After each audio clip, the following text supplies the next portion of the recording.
can just dance everything away, Gail. You can. All right. So we've all come out of this past year, probably a year plus now, almost 20 months of, there's a lot of uncertainty, a lot of changes happening, and a big thing was having things shut down and not being able to do our daily routine, which could be movement and exercise. So if you're having that consistency prior to quarantine where you were working out 3 to 5 days a week, and then all of a sudden the 18 to 20 months happened and we became a little bit more stagnant because we were home, we weren't able to go too many places. If you're struggling there, we all experienced that too. There's always a time or a place just to start with movement there.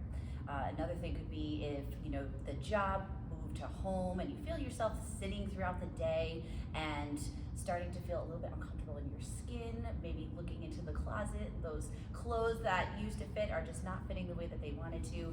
We've all been there, we can all relate, and movement is definitely a big answer and a big key component there.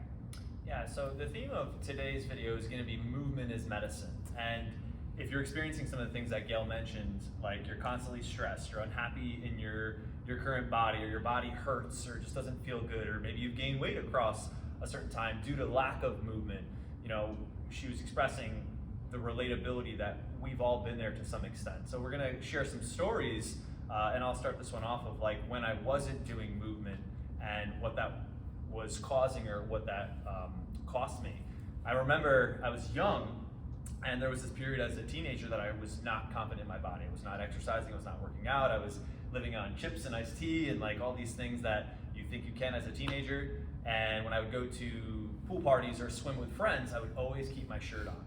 And I would make excuses like, oh, the sun, or I don't want to get sunburnt, because I was not confident in my own body. And obviously it cost me my confidence, it cost me feeling good, it cost me feeling a part of this tribe of my friends, and I was embarrassed. And it's taken me a long time, obviously, to work to build up to a body that I feel good in, and I know that movement was the medicine, obviously, to get me there.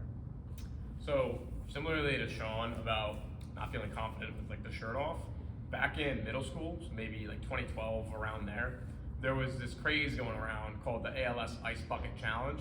Basically it was you would take a video of yourself dumping an ice cold bucket of water on you, and most people would do it shirtless. And like 99% of the high school would post their video, and I remember that I was so unconfident in my own self and my own body that I set my phone up and like took a video of myself as a practice thing just to see how I looked in camera. And I never ended up posting that video just because I was so not motivated and confident with how it looked on camera. So after I started moving, obviously I got way more confident in myself, but prior to that, I just didn't have it there to join in with everybody else. I would say mine probably wasn't, it probably was like physically, but I remember growing up kind of similar to Peter, like middle school, high school, like not really being like sure like who I was, like what's my identity, like who did I want to be, like what did I value, things like that. And probably in the last probably like 9 or 10 years, let's say 10 years, like I'm coming up on 10 years here at Railroad, and fitness and kind of like movement has really allowed me to anchor like who I am, kind of like create this identity for myself. Like it's an anchor in like a lot of things that I do, like what I do for a living, like what I do when I'm not earning a living, things like that. But it's just allowed me to maybe become more confident in the aspects of myself that I wasn't as confident, maybe like, my personality, who I am, what I like to do. Just it helped shape me into who I am now, and it played a big part. Obviously, the physical benefits were there, but it's like the mentality, the values that I have, all those things became more cemented like through moving, through fitness, through all those things. Yeah, we talked about when the shutdown was happening, I was very, very nervous about how I was going to hold myself accountable at home. And we were in the seat of the driving force of all the members of FaceTiming them and keeping them accountable and keeping them motivated at home and continuing fitness through, goodness, like probably 6 or 7 months. And I could give that to people, but for some reason I just couldn't do it myself. And over the course of those months, it just turned into from 5 days a week to 3 days a week to 2 days a week to I would be lucky to get 1 day of movement in. And I remember when we were coming back, I was so nervous to see Sean and Nolan because my body had changed tremendously, and I was just so embarrassed to come back to a place where I'm, supposed to be this leader as a professional, and I had let myself go. And so I had to have the talk of, the real talk of looking in the mirror and being like, I know what I am when I move, and I know how I feel when I have movement in, and I just kind of let myself fall into a place of, I don't even know, just not holding the standard that I usually hold myself to. I remember you said, I need help, and we talked nutrition, we got on the InBody, I think you cried, we began working nutrition coaching together and began to create the change, and sometimes that's what it takes, right? What do you guys think are some of the reasons or fears and apprehensions that stop people from beginning their journey with movement? I'd say that most people, the first thing that really causes them to have fear about it is just thinking that it's too big of a challenge, that there's too many roadblocks in the way. Whereas they think, I need to learn how to cook healthy. I need to start moving my body 5, 6, 7 days a week. I need to do all these things, when it's really about getting your mindset to be able to do the small things. The small things are gonna add up. Maybe it's taking the stairs instead of the elevator. Maybe it's just walking around your neighborhood once a week. Thanks. Maybe it's just walking around your neighborhood once a week. Do that for a month, and then the second month, maybe it's twice a week.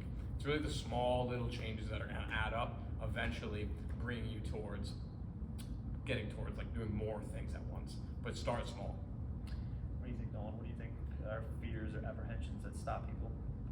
We all love comfort and certainty, and those are two things that probably don't exist in this space in the beginning. You're coming to something that's very unknown, it's going to be uncomfortable at times, and nowadays we can find comfort just about anywhere. Scroll through Instagram, you walk right into our ShopRite, you sit on your couch, you can stay comfortable really just anywhere you go. This can be an uncomfortable space.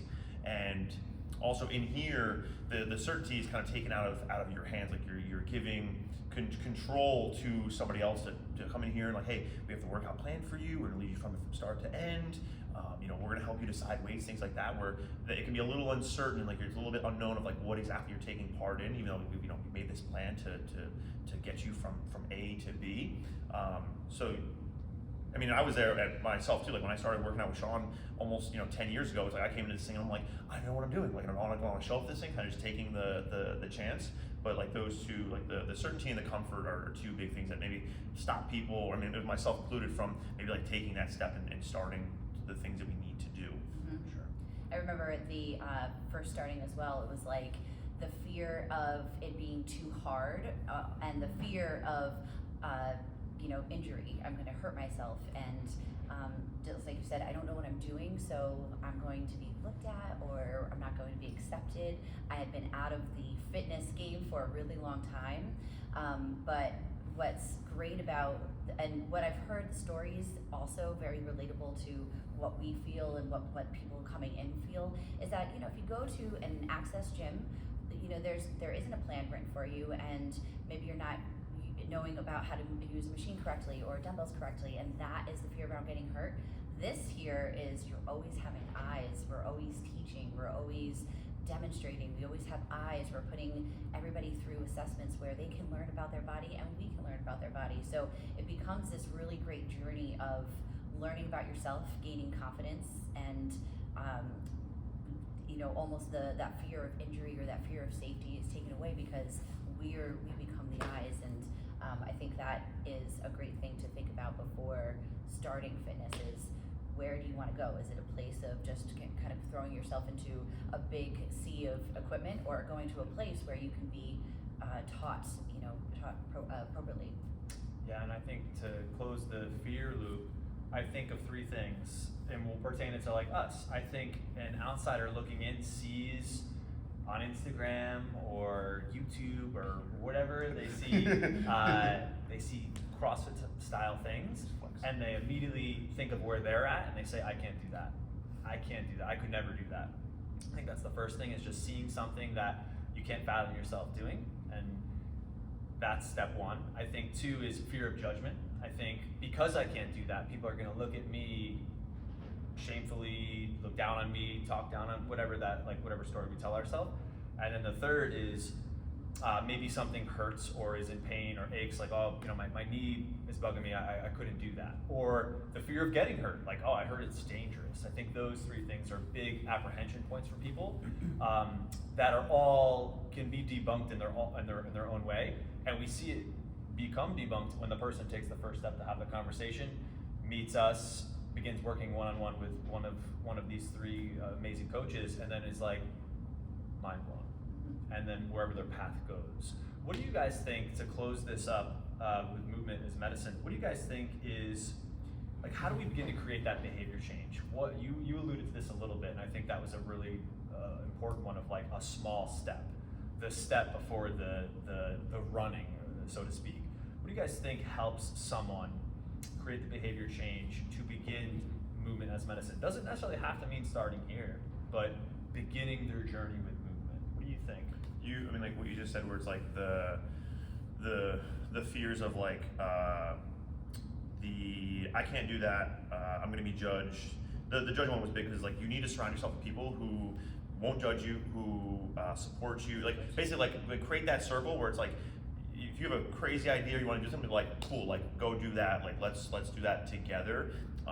We've created an environment here where like no matter who comes in, like there's no judgment, there's no like looking down on somebody. Like I have yet to hear of somebody like post workout be like, oh my god, you see so and so. It's like, no, like that doesn't happen here. But the biggest thing is like surrounding yourself with usually I mean whatever size circle you want, but the people who are going to be there to support you and push you in the direction that you want, and for betterment and for positive changes in your life.